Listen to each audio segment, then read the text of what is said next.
Welcome to this explainer. Today, we're embarking on a massive journey from our most primal, baseline biological instincts all the way to the absolute peak of human neuroscience.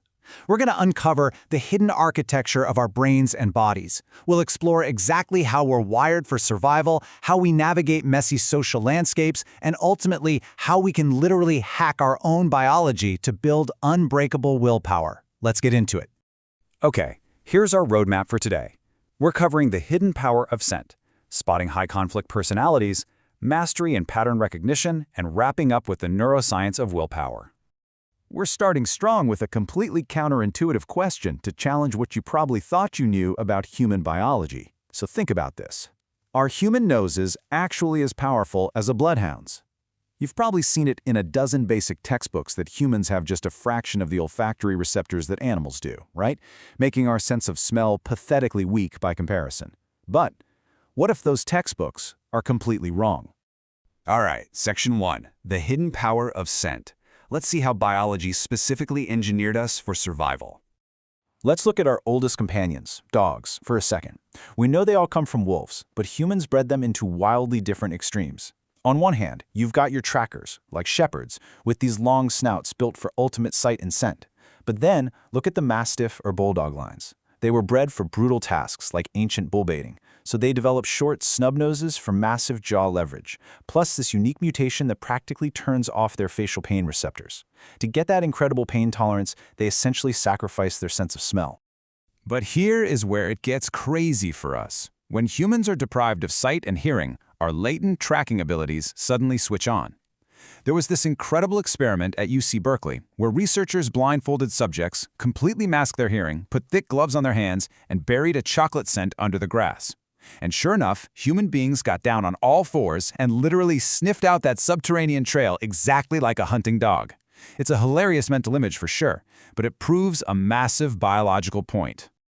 So the crucial takeaway here is that humans have the exact same olfactory resolution as bloodhounds. Think of it like the pixels on a camera. The raw sensory hardware is absolutely identical. The difference? It's entirely mechanical. Dogs just pull in way more air. The little notches on a dog's nostrils create these high-frequency sniffing vortices that trap the scent, giving their olfactory bulb 10 to 20 times the exposure. We have the exact same hardware. We just breathe differently. Moving right along to Section 2, Social Survival and Threat Detection. Because let's face it, survival today is rarely about smelling predators in the woods.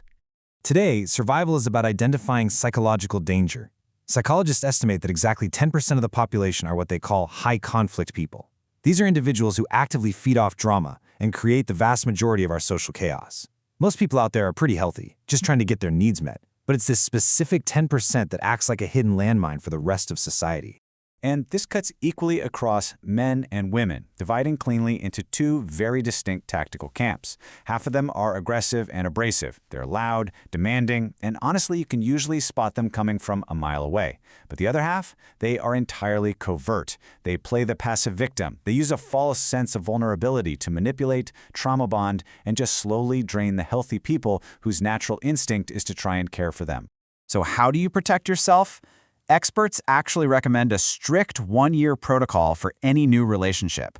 High-conflict manipulators are fantastic actors, but they usually can't keep the mask on for a full 12 months. By setting a rigid boundary, no moving in together, no rings, no massive life commitments for an entire year, you give your biological threat detection system the time it needs to figure out who they really are. And you know, we absolutely have to apply this exact same threat detection to the media we consume. Just like a toxic person manipulates emotions, bad actors in media will use deceptive editing to manufacture outrage. It's a highly documented tactic, taking a quote, chopping it to pieces, and stitching it back together to imply the exact opposite of reality. Recognizing these patterns of deception is literally a survival skill for your mental health today. Which is a perfect pivot into Section 3, Mastery and Pattern Recognition. Let's see what happens when human threat detection evolves into absolute physical mastery. Elite fighters operate on something called unconscious genius. It's this ability to achieve total economy of movement, slipping a punch by a fraction of an inch without a single conscious thought. When you watch a master in the ring, it almost looks like they're reading their opponent's mind. But they aren't guessing. Their brains have simply processed tens of thousands of hours of intense sparring data. They've seen every angle so many times that their bodies just react instantly, totally bypassing the slow, conscious decision-making process. It's all about this unconscious anticipation loop. By drilling these specific steps, fighters turn raw data into reflexive action. The first round is basically a high-speed data download. The fighter watches. Okay, the opponent lifts their left leg. The brain instantly calculates that their entire body weight must be resting on the right leg, so momentum can only travel in one specific direction. Boom! A counterattack is mathematically launched based purely on physics. It is a brilliant calculation perfectly disguised as instinct. Finally, let's ascend to the absolute peak of human capability in Section 4, the neuroscience of willpower. This brings us to arguably the most vital biological takeaway of our entire explainer. You can literally, physically grow your brain's willpower center. Neuroscientists have pinpointed a specific region called the anterior midcingulate cortex, or the aMCC. When it activates, it produces that undeniable feeling of an impending storm, right? Followed by the overwhelming biological urge to step forward and walk straight through it. But here is the massive catch. You cannot fake out the aMCC. Even if you do incredibly hard things, say deadlifting huge weights or sitting in a freezing ice bath, your aMCC will not grow if you actually enjoy doing those things. Doing a crossword puzzle won't grow it if you find puzzles fun. The only currency this part of your brain accepts is friction. You have to actively confront a task you genuinely hate and force yourself to do it anyway. This brings us to superagers. These are folks who maintain a dramatically larger aMCC volume well into old age. How? Strictly by forcing themselves into uncomfortable challenges. While aging naturally shrinks the average brain, superagers drastically slow down their cognitive decline. They hold on to their memories and their sharpness far longer than average. And they pull off this amazing feat simply by refusing to settle into the comfort of only doing what they enjoy. The legendary neurobiologist Robert Sapolsky hit the nail on the head here. He points out that our biology is fundamentally hardwired to seek out this exact friction. That chemical cocktail of dopamine and adrenaline, it's not actually there to make us feel warm and fuzzy when we cross a finish line.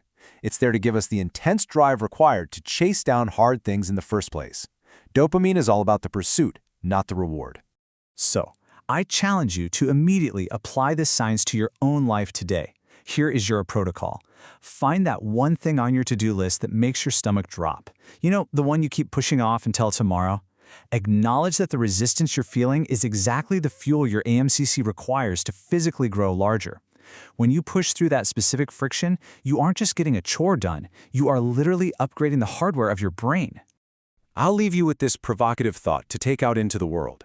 Knowledge is only powerful when applied, and the neuroscience here is incredibly clear. Your ability to do hard things tomorrow depends entirely on the uncomfortable friction you're willing to face today. So, what is the one hard thing you are actively avoiding right now that could literally grow your brain? Thanks for joining me on this explainer. Now, go find your friction.